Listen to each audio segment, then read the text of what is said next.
When there is time for diplomacy, we all know what that really means. How can my true goals really be achieved? Poison!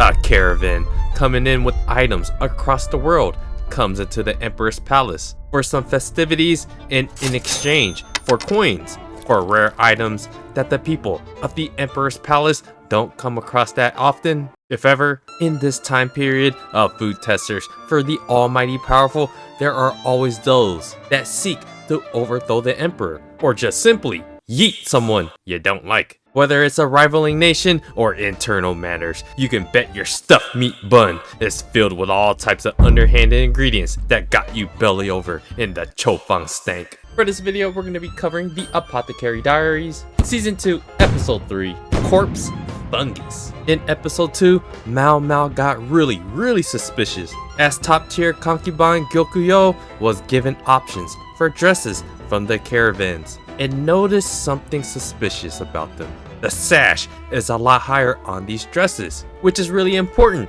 because it seems like they're trying to find out or already know that Gyokuyo is already pregnant. Quite suspicious indeed. There was that powder poisoning incident with Lihua and Gyokuyo, the almost killed the no nuts piece of handsome situation, along with all those other strange poisoning incidents. And there was that race from the dead Shisui that body swapped and disappeared. We have no idea if all these situations are connected or not. What we do know is that there will always be someone wanting to yeet those in power for whatever gains. There are way too many instances of murderous plots swimming all around the palace, but if it involves poison, you can bet your Peking duck that Maomao is going to savor every last drop of feeling the internal tingles of heart palpitations and the dizzying high of almost breaking out in a seizure. It's the only kind of stimulation that Jinshi would only dream about making Maomao feel. Oh my god, put that away, you freak. With that being said, about the pleasures of slowly poisoning the body. A concubine is dead from poison. Maomao ends up speaking with the quack doctor of the palace to discuss the reality of a court lady working in the rear palace when it comes to inner political conflict mixed with romance. That might actually be the worst kind of combination. But that's an empire for you. Court Lady Tao is missing. She was going to get married, so it was a damn shame that she just got up and disappeared. As this hints at something very important for the episode. She was given a hairpin at the garden party, meaning someone had a vested interest in her. And who knows what kind of jealousy that would have sparked out of someone else that didn't get that hairpin. In the rear palace, where women are second rate but first rate at resolving feelings the underhanded way, lust comes in all shapes and colors. That is the reality of Maomao's position in the rear palace, jam-packed with over 2,000 women with their own potential personal gripes, which could end up being the beginnings of their villainous backstory. Maomao notices that Gyokuyo is still hanging out in the open to remain as normal as ever, but there are some that are going to notice that's the most pregnant looking side booty if I ever saw one. Gyokuyo really is the kindest and most purest of heart concubine in the palace. The Emperor chose correctly. If we're being real here as guys, she is like the perfect woman out of this entire show. On another note, when it comes to learning about how to make waves with your booty in bed, that is the art of lusting. Leave it to a lady's desire to find out how to drop that trunk and have the ladies yearn for the ability to read and write because of what they could potentially do with their bodies. With Maomao's little secret intimate novels being mass-produced from the ones she gave all the other high consorts, Jinshi is cooking up a plan to build up the literacy rates amongst the servant girls. In a rare instance of agreement, Maomao thinks Jinshi's plan is a good idea. His no nuts may have reappeared for a brief moment of shock. However, Maomao points out the politicking and how building a school in a certain area in the south where mid to top tier concubines like to hang out might not be a good idea and may become quite the nuisance to them, even building resentment towards the lower class. That is quite the hint to the very crux of this episode. Maomao continues to break down exactly how to hook in these aspiring, naughty novel readers. You see the north side, abandoned buildings, abandoned bodies. Use that instead. And instead of calling it something demeaning like school for dummies, just call it vocational training. Then you could turn them into snack addicts. Give them some of that hard addictive stuff, but give it to them every once in a while so they could come back wanting more. We should have expected a girl that's always cooking up drugs, knows how to sling it too, like her apothecary daddy. Mushrooms! That isn't the snack that they will be giving out, but it's something exciting for those that want to travel into an entirely different universe. Wait a minute.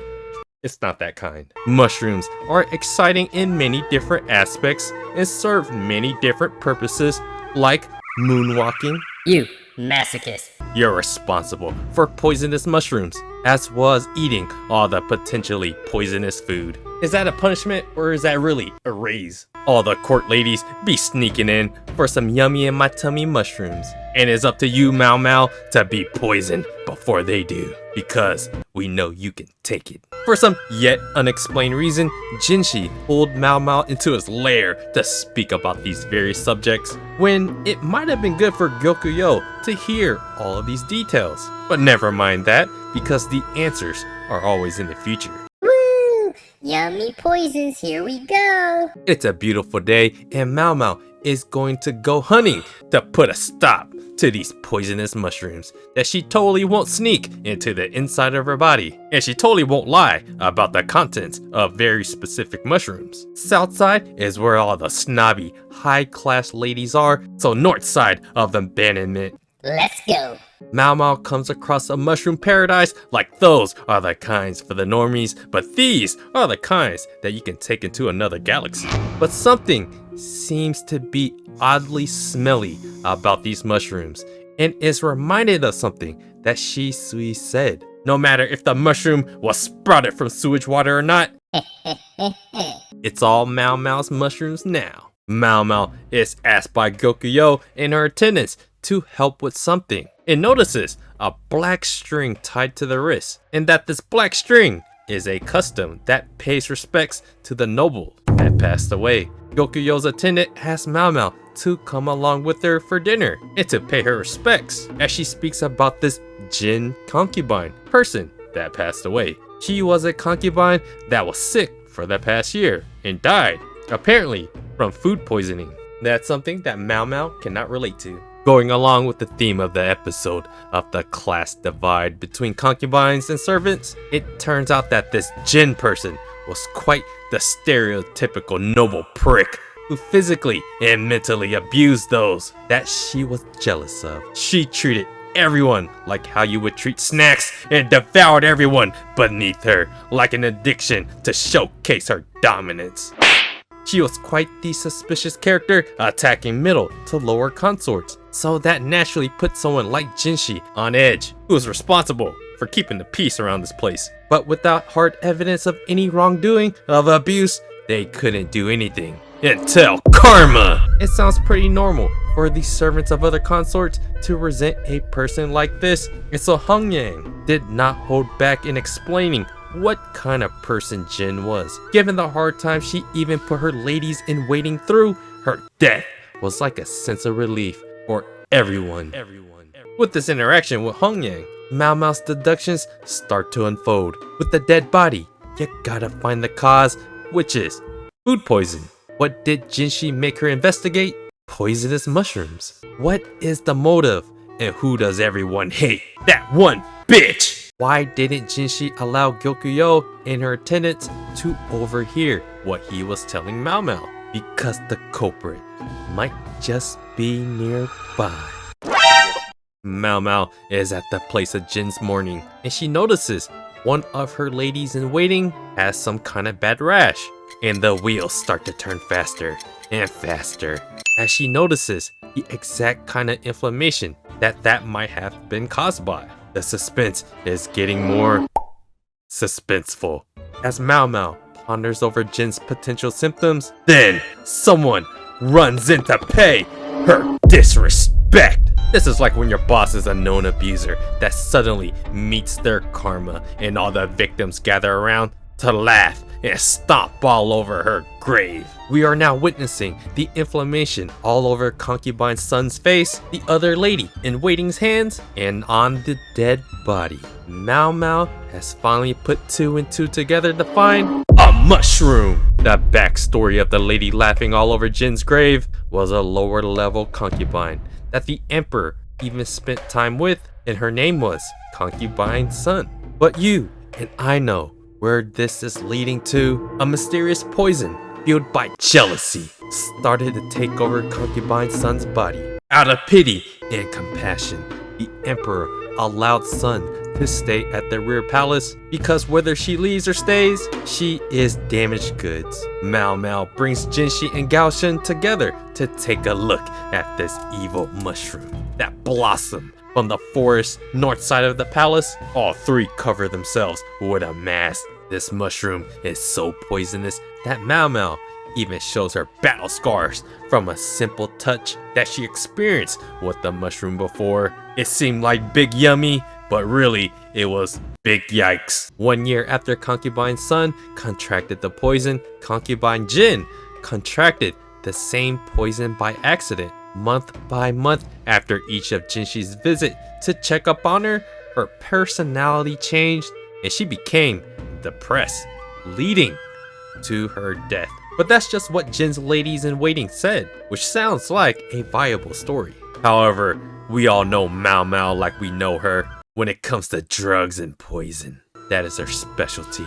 This isn't the kind of poison that's known to spread all over the body naturally. While Jin's face was covered in inflammation, she didn't have any on her hands.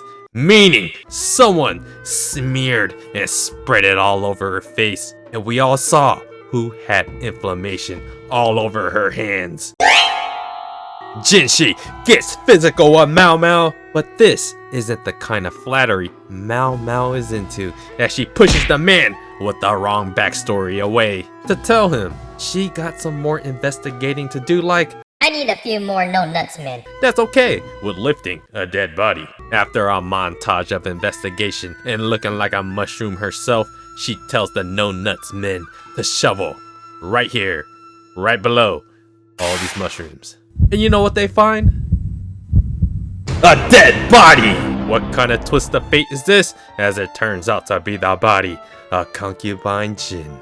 She actually passed away a year ago, confirmed by the things she was wearing. So that leads to the question, who exactly replaced her to just tragically die herself? The court lady that went missing, Tao! Poor Tao. Like what her apothecary daddy keeps warning her about conjectures, Maomao still deduces that Tao probably got bullied and then coerced along with the ladies in waiting to go along with the plan of hiding Jin's dead body after whatever incident that led to her death involving the poisonous mushroom. Then, when it became more realistic that Tao would have been married off, the ladies in waiting were waiting to offer the evidence that was left behind that led to Maomao to the dead body. Key, no, go. Mushrooms. It was the mushrooms that tend to grow off dead animal bodies and that nasty sewage smell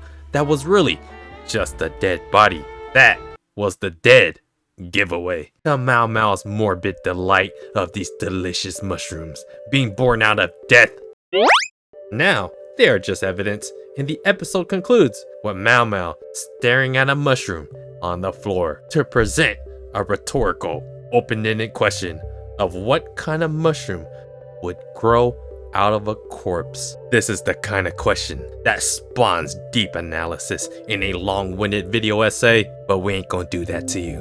Maomao is the embodiment of the juxtaposition between macabre and the enjoyment of pure objective reality. It is what it is. That is nature.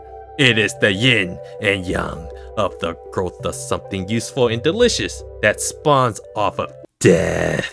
Despite such a negatively resentful backstory, that is some weird contradiction of life. Something potentially beautiful, spawning from something So gross. That is this moment of Maomao seeing her beloved curiosity of various usefulness of these mushrooms being taken away, making her wonder what kind of mushroom would legitimately grow out of this dead corpse. The Apothecary Diaries is really a story you need to pay attention to all the various little details because they all connect in some mysterious way eventually. Maomao really is the perfect representation for her situation and for this specific time period. Her personality of accepting something like poison is like a metaphor for the time period, and she really just thrives off of objective truth from her deductive skills of knowing about drugs and various plants,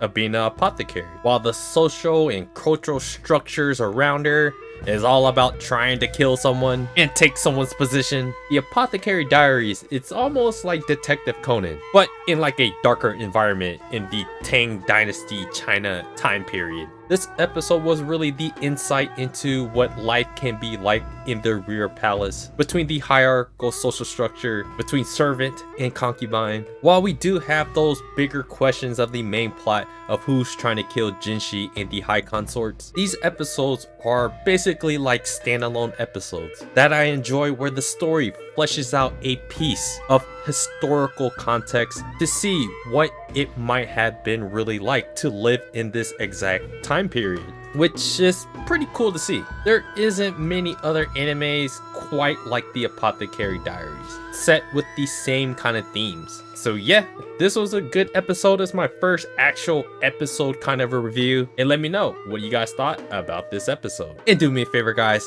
hit the like button for treating people respectfully, and subscribe to the channel if you guys haven't already. Check out my blog at otakusen.com, and I appreciate you guys watching, and I'll see you guys on the next video.